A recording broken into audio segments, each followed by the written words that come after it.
매주 다른 컨셉으로 제대로 썰을 풀어보는 시간 궁금한 썰명회. 오늘은 최근 흥행 중인 벌써 500만 넘었다고 하는데요. 영화 서울의 봄 이야기 해보려고 합니다. 많은 분들이 실화를 바탕으로 하고 있다. 이건 알고 계신데 어디까지 실화고 어디부터 허구인지 잘 모르실 겁니다. 그래서 오늘은 영화 vs 역사.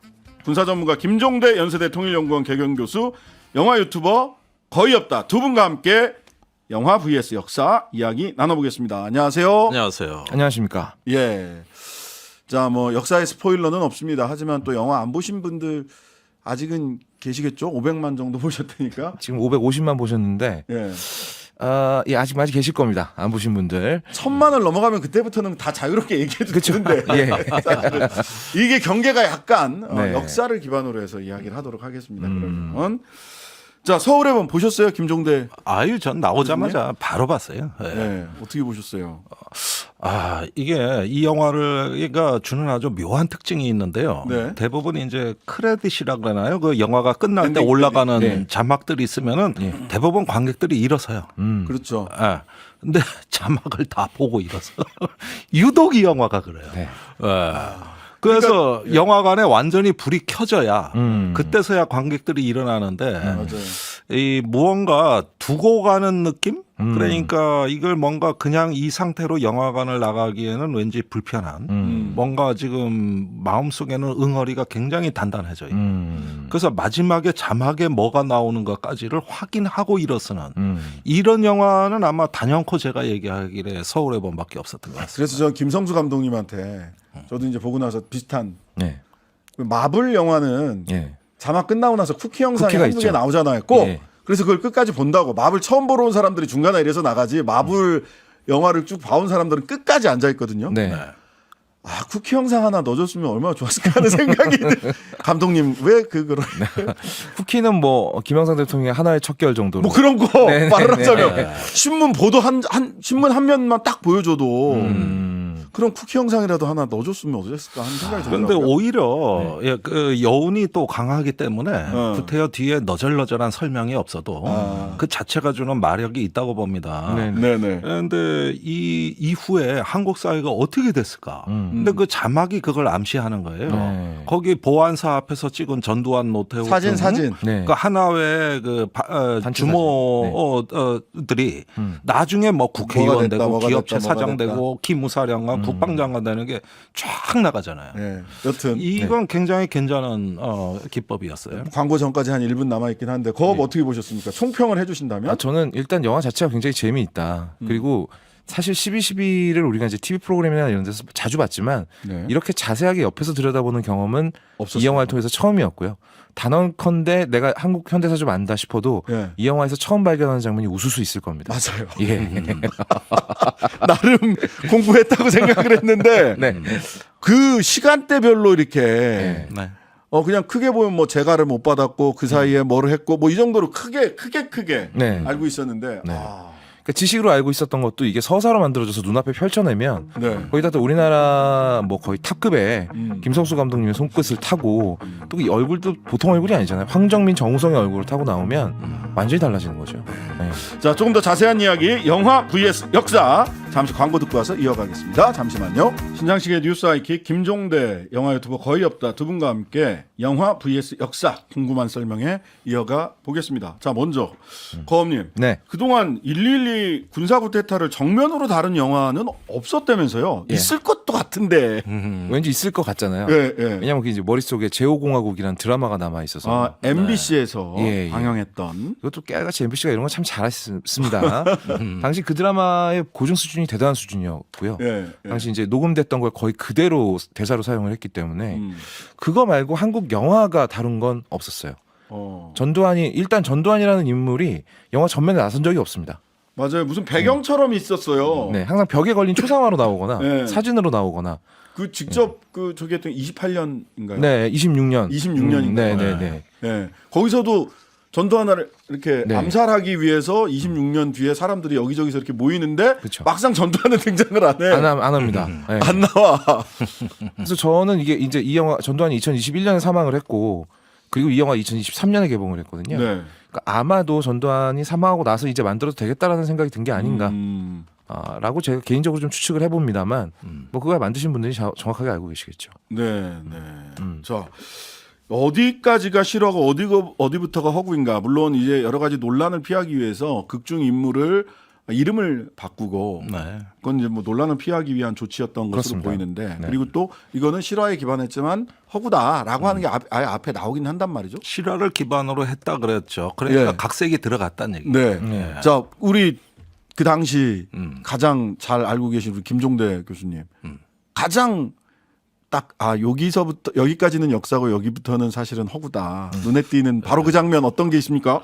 그런데 어떨 때는 허구가 더 진실을 말해주는 경우가 있습니다. 그렇죠. 네. 사실과 진실은 다르니까. 그렇습니다. 마지막에 경복궁에서 두 무력이 대치하잖아요. 네네네. 거기 이제 그 수도경비 사령관이 100명 정도 되는 네. 병력을 4개의 APC 그 장갑차의 네. 무장을 가지고 경복궁 앞에 가서 반란군하고 대적을 하는 이 장면은 주사명까지 다 끌어모은 병력이죠. 그렇습니다. 예. 근데 이 장면은 허구입니다. 그렇습니까? 예, 이 장면은 허구예요. 그래가지고 이제 수도경비 사령관 그러니까 이태신이 철조망을 넘어가면서 마지막 호롤단신으로 저항하다 검거되는 네. 네네. 예, 이런 장면은 이거는 이제 영화적 허구입니다. 그리고 네. 실제로는 그 100명 정도 해가지고 출동을 하려고 했는데 출동을 하려고는 했군요. 네, 출동을 하려고 했어요. 실제 준비 태세 다 갖췄는데 네. 그때 이제 노재현 국방장관이 이미 이제 반란군 편에 서가지고 예. 네. 출동을 갖다가 불허하는 또 그 명령이 있었고 또 장태환 수경사령관은 이미 고립이 돼서 모든 통화를 다 감청당하고 있었어요. 거기 그게 진짜 끔찍하더라고요. 네, 다 감청당하고 있었고 이미 수족들이 거의 다 배신한 상황이었기 때문에 그렇게 경복궁까지 갈 수 있는 상황은 아니었습니다. 그래서 부대에서 검거됐습니다. 부대에서. 예. 그러니까 그런데 사실은 그 장면도 처연한 거죠. 네. 말하자면 이제 외로운 장군이 된 거예요. 네. 예, 그러면서 이제 부하들로부터 배신당하고 밑에 있던 뭐 김진영, 최세창, 박희도 이 공수 여단장들이 자식같이 돌봐준 진짜 어려움을 다 돌봐준 그 자식 같은 부하들이 배신한 거거든요. 네. 그래가지고 그건 이제 특전사 얘기네요. 특전사 그거는 정병주 장군. 정병주 장군. 거긴 더 비극적이죠. 여기가 진짜 비극. 예. 예. 그런데 이런 부분이라든가 또 행주대교에서 그 수경사령관이 자, 여기 조심조심 이야기해야 됩니다. 예. 여기 자칫하면은 역사가 아니기 때문에 역사와 허구의 경계에 있기 때문에 행주대교에서의 대치 이 정도로 거기서 할까요? 이제 반란군을 돌려보내는데 예. 이 장면도 사실은 영화적 각색입니다. 근데 행주대교 밑을 그렇게 이렇게 도하한 거, 도강한 거는 맞습니까? 그건 맞죠. 그건 맞고 네. 대치 장면은 네. 영화적 상상력이지만 예. 실제로 약속을 어기고 예. 도강한 거는 사실이다. 이게 사실 영화가 예, 거의 없다. 제작 단계에서부터 걱정이 많았대요. 군복 입은 남자들이 전화기 붙들고 소리 지르는 장면이 절반이 넘으니까 맞아요. 이게 뭔가 액션이 없잖아요. 어. 그래서 아마도 제 생각엔 김성수 감독이 뭔가 방점을 찍을 장면이 필요하다. 예, 그래서 정우성 배우를 데려다가 그 추운 행주대교 위에 세운 다음에 대치 장면을 예, 넣은 것이고 마지막 장면은 아마 감독이 보내고 싶은 메시지가 아닐까 싶어요. 네. 우리가 이제 그 광화문 가면 그 대치 장면이 벌어진 곳은 굉장히 익숙한 곳이잖아요. 그렇습니다. 예. 광화문에서 청와대에 올라가는 바로 그 길목. 네. 네. 예. 그 넘어 경복궁에 이제 네. 30상 경비단 네. 하나의 일당들이 모여가지고 쿠데타 모의한 바로 그 장소가 있죠. 그 다음에 경복궁에서 청와대 쪽을 쳐다보고 네. 오른쪽 삼청동 길이 있죠. 예. 그리로 올라가다 보면 지금은 미술관으로 바뀌었지만 예, 현대미술관. 예, 거기가 바로 청와대 거의 다가가지고 예. 있는 하나의 그 옛날 콘크리트 건물. 네, 예. 그게 바로 기무사. 그러니까 옛날 보안사. 보안사. 네, 거기서 보안사가- 자리를 잡고 전두광. 네, 예. 보안사령부가 예, 거기서 네. 감청을 다 하고 마지막에 왜 그 전두환 노태우 일당들이 이렇게 사진 찍은 거 있잖아요. 예. 그게 바로 보안사 앞들이에요. 지금 현대미술관. 예, 그렇습니다. 그 앞에서 사진을 찍은 거군요. 그렇습니다. 또 새롭네. 거기 현대미술관 가서 뭐 커피 마시고 내지는 그림 보고 하는 것만 했었는데 새롭네요 또. 거기 이렇게 거기서- 모여 앉아가지고 사진을 찍고 예. 나중엔 온 나라를 들어먹은 거죠. 네. 들어먹었죠. 예. 자, 그 다음에 이제 또 예. 하나, 너무 극적이다라고 했던 게 소위 김호랑 소령 얘기란 말이죠. 예. 정혜인 배우가 그걸 그 김우랑 소령 역을 했잖아요. 정혜인 배우는 이제 드라마 DP를 찍고 나서 예. 한동안 군인 역할을 했기 때문에 아마 그대로 와서 찍고 갔을 겁니다. 근데 엄청난 임팩트를 전해준 장면이고. 그러니까요. 예. 근데 이 장면은 의외로 진실이죠. 근데 이 영화의 가장 비극적인 장면입니다. 네. 그게 왜 그러냐면은 당시 김호랑 소령이 자기가 비서실장으로 있을 때 사령관이 바로 이 정병주 사령관. 정병주 특전사령관이란 말이에요. 네네. 그런데 그 상공수에서 정병주 건거조가 들이닥친 겁니다. 그랬죠. 당시에 특전사는 상공수하고 같은 부지에 있었어요. 그러니까 쳐들어왔는데 같은 부지 안에 있다가 한쪽이 그렇습니다. 예. 정병주 사령관을 체포하러 온 거예요. 체포하러 온 거죠. 부하들이. 예. 그랬는데 그때 실탄이 8발 정도 등 권총을 소지하고 김호랑 소령이. 김호랑 소령이 이걸로 마지막으로 지키려고 했는데 네. 그때 체포조가 들이닥쳐가지고 총을 난사해가지고 김호랑 소령이 예, 김호랑 소령이 전사를 하는데 네. 그때 총을 발포한 사람이 박종규 중령입니다. 뭐 같은 완전히 형제 같은 사이고 배우자들 저기 뭐냐고 부인끼리도 친하고 네. 숙소가 붙어 있었거든. 그런데 그렇게 정말로 그 목숨을 내놔도 아깝지 않을 친형 같은 사람한테 네. 사살을 당한 것이죠. 그리고 그 사살 당한 뒤에 영화에서는 안 나오지만은 그 저 뒷산에 안매장당했습니다. 그러니까요. 그럼 시신을 안 매장했으면 그 부인이 뭐 시신을 찾을 수도 없었던 거 아닙니까? 못 찾죠. 그런데 나중에 부인이 그 배경옥 여사라고 돼 있죠. 예. 그런데 이걸 갖다가 시신을 요구하고 막 그 저기 뭐랄까 뭐 굉장히 그 필사적으로 저항을 했겠죠. 네. 그러니까 안매장한 시신을 다시 부인한테 건네주기는 하죠. 그때 다시 도움을 장례를 치르도록. 줬던 변호사가 예, 문재인 변호사입니다. 노무현 예. 대통령 노무현 변호사죠. 노무현 변호사입니다. 네. 예. 그 배경옥 여사가 네. 그 일로 충격을 받고 실명을 맞아요. 합니다. 실명했어요. 그래서 이제 추락사를 하게 되는데 그 살아있는 동안에 엄청나게 저항하고 투쟁을 했거든요. 네네. 그때 변호사가 노무현 네. 변호사죠. 네. 자, 아무래도 네. 봤을 때 네. 가장 싱크로율이 높은 인물은 전두광.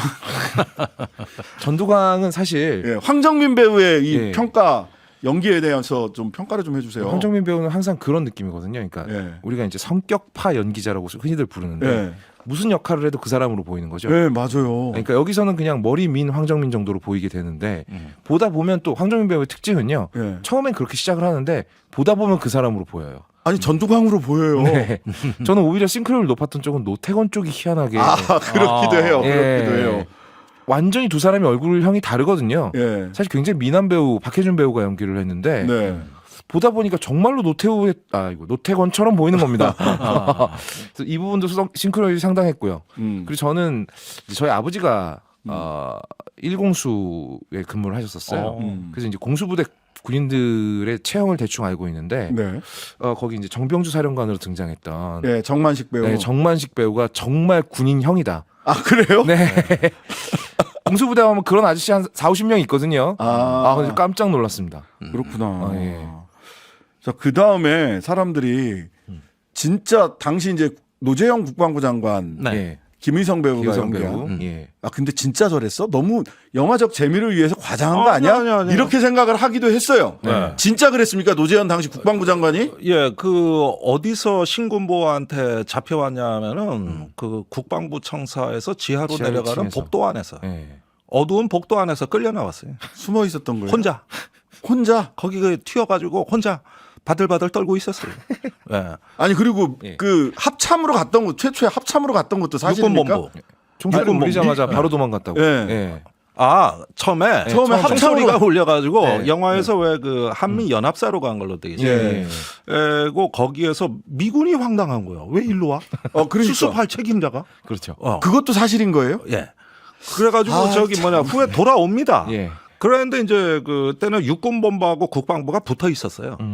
지금 삼각지에 가면은 네네. 국방부 민원실이 있고 큰 건물이 두 채가 있어요. 정면으로 대로변으로 보이거든요. 바깥으로는 민원실만 네, 보이고. 그때 한 건물이 왼쪽이 육군본부였고 네네. 오른쪽이 국방부였습니다. 네. 그래가지고 육군본부에 있다는 거 꼭 국방부에 있는 거랑 마찬가지였는데 그렇죠. 그때 육군본부의 유학성 참모차장이 이 반란군들한테 이제 기만당해가지고 온갖 온갖 무능력하고 우유부단한 어떤 저 실착은 다 저질렀고 그러는 사이에 이제 반란군이 육군본부로 쳐들어오니까 방카를 버리고 수경사로 도피한 겁니다. 네. 이 지휘부가. B2 방커 그때 버리고. 노재현 국방장관이 국방부로 숨어버린 거죠. 아이고. 사실이군요. 네. 저는 김희성 배우가 그래도 뭐 좀 과장했거나 영화적 상상력이 가미된 게 아닐까 했는데. 예. 저는 그나마 김은성 배우가 연기를 해서 좀 덜 미워 보였다고 생각합니다. 아니 그런데 저는 예. 역사는 항상 선하고 악한 사람은 항상 역사 속에 있는데 네. 항상 역사를 바꾸는 거는 적당히 착한 사람들이에요. 아, 그렇습니까? 무능하고 우유부단한 회색지대에 있는 예. 여기서 역사는 일어나고 항상 적당히 착한 사람들이 저기 악당한테 이 뭔가 길을 열어줘. 이런 경우를 우리가 많이 보는데 여기에서도 캐릭터가 셋이에요. 네. 악인과 선인과 적당히 선인. 무능인 아닙니까? 무능이죠. 그러니까 거기에 이제 등장하는 인물이 그 유학성 그 참모차장, 노재현 국방장관, 예. 심지어 최규하 대통령까지. 아, 네. 그러니까 얼마든지 반란을 막을 수 있었고 정상화할 수 있는 기회를 다 놓친.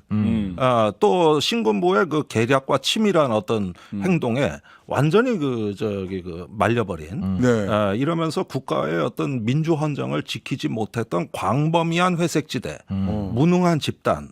결국은 이게 가장 그 사람들의 분노의 감정을 자극하는. 저도 영화를 보고 나서 역사에서는 때때로 무능은 악이구나. 네. 라는 생각을 하게 되더라고요. 이 대척점에 서 있는 영화가 1987인 것 같아요. 네네. 여기서는 적당히 무능하고 회색지대에 있는 사람들이 역사를 망쳤다면 1987에서는 적당히 선하지만 용감하고 능력 있는 사람들이 역사를 바꾸거든요. 네. 네네. 정확하게 대척점에 있는 영화라서 사실 지금 한국 영화, 한국 현대사 영화 유니버스가 이제 그 도표가 막 이제 요새 커뮤니티에. 쫙 커뮤니티에 다닙니다. 네네 이게 너무 재밌습니다. 이걸 알고 보시면 더더욱 재밌는 게 네. 남산의 부장들 마지막 장면에 보면 네. 그 전두환 역을 했던 아저씨가 등장을 해서 네. 죽은 박정희의 금고를 털어가는 장면이 나와요. 실제로 그랬죠. 그것도 예, 싫어합니다. 싫어합니다. 네, 싫어해요. 네. 싫어하고 이 영화에도 그 금고를 등장합니다. 털어서 그거를 누군가에게 이렇게 하려고 하다 거절당하는 이런 장면도 또 그거는 나오죠. 그때 합수본부장 전두환 보안사령관이 네. 네. 그 김재규가 박정희 대통령 시해한 사건을 수사하다가 네. 청와대 비밀 사금고에서 네. 9억 원을 발견합니다. 네, 맞습니다. 이게 바로 박정희 대통령의 비자금이에요. 네. 그 중에서 6억 원을 네. 박근혜 당시 주고. 저 불러가지고 위로하면서 주고 네. 영애한테 네. 나머지 중에 네. 2억 원, 3억 원이 남잖아요. 예. 뭐 2억 가까운 돈은 자기가 수사비로 쓴다고 쓰고 가져가고. 네. 5천만 원은 노재현 국방장관, 그다음에 1억 원 가량을 정승화, 네. 정승화 당시 계엄사령관한테 계엄사령관. 가져가서 상납을 했다는 기록이 있습니다. 근데 이제 거기서는 이제 상납을 하는데 이제 거절하는 장면으로 나오던데 뭐 역사에서는 조금 달리 보이는 것 같고요. 예. 예. 그리고 이제 남산의 부장들에서 김재규가 박정희를 암살한 다음에 차를 타고 가다가 중정으로 가는 길을 틀어가지고 6번으로 가게 되잖아요. 네, 맞아요. 김재규 옆에 타고 있던 사람이 당시 정승화. 예, 이렇게 이어지는 거죠. 그리고 전두환이 나중에 김재규를 체포해서 거기서부터 이 영화 그러니까 서울의 봄이 시작된다라고 보시면 될 것 같고. 예. 그리고 전두환의 쿠데타는 역사상 가장 오랜 시간이 걸린 쿠데타였고. 그렇죠. 예, 뭐 그렇게 불리고 확실히 그런 뭐 날짜를 다 세보진 않았습니다만. 아니 뭐 그렇죠. 1.2.1부터 시작을 해서 거의 사실은 1년 가까이 걸렸어요. 5.18을 거쳐서 대통령으로 취임하기까지 거의 1년 걸렸으니까. 그 다음에 이제 10월 27일 날 취임했으니까. 네. 그러니까 박정희 대통령이 시해당하고 정확히 1년 1년 지나서 네. 전두환 대통령이 탄생한 거거든요. 그렇습니다. 근데 거기서 한 가지 팁만 드리자면은 네. 그때 11.6이 벌어져 궁정동에서 김재규가 암살을 하고 그 정승화하고 같이 육군본부로 가잖아요. 근데 육군본부에서 김재규가 건거됩니다. 네. 그걸 건거한 사람이 김진기 장군입니다. 네. 이 영화에서 헌병감. 이 영화에서 나오는 헌병감. 맞습니다. 헌병감. 예. 이렇게 또 연결이 돼요. 맞습니다. 이거 어떡하지? 시간이 너무 적은데요? 예. 한 번 더 해야 될 것 같습니다. 한 번 더 해야 될 것 같습니다. 아직 정말. 반도 못 풀었습니다. 이 이야기. 이 너무너무 재밌는데 이 한국 현대사 영화 유니버스. 예. 와 이거 재밌는데. 완성을 시켜드리겠습니다. 다음 번. 완성을 시켜드리겠다. 최근에 서울의 봄 단체 관람 초등학생들 하려다가 취소한 일이 있었어요. 보수 유튜버들이 역사 왜곡 영화다라고 비판하고 있다는데요. 네. 서울의 봄이 불러온 이런 사회적 현상까지 저희들 뭐 시간 조금 더 내서 한 번 더 짚어보는 시간 가져보도록 하겠습니다. 네. 자, 궁금한 설명에 지금까지 김종대 연세대 통일연구원 개건교수, 영화 유튜버 거의 없다 두 분과 함께했습니다. 감사합니다. 감사합니다. 하루 종일 기다려지는 진짜 시사. 평일 저녁 6시 5분 신장식의 뉴스 하이킥.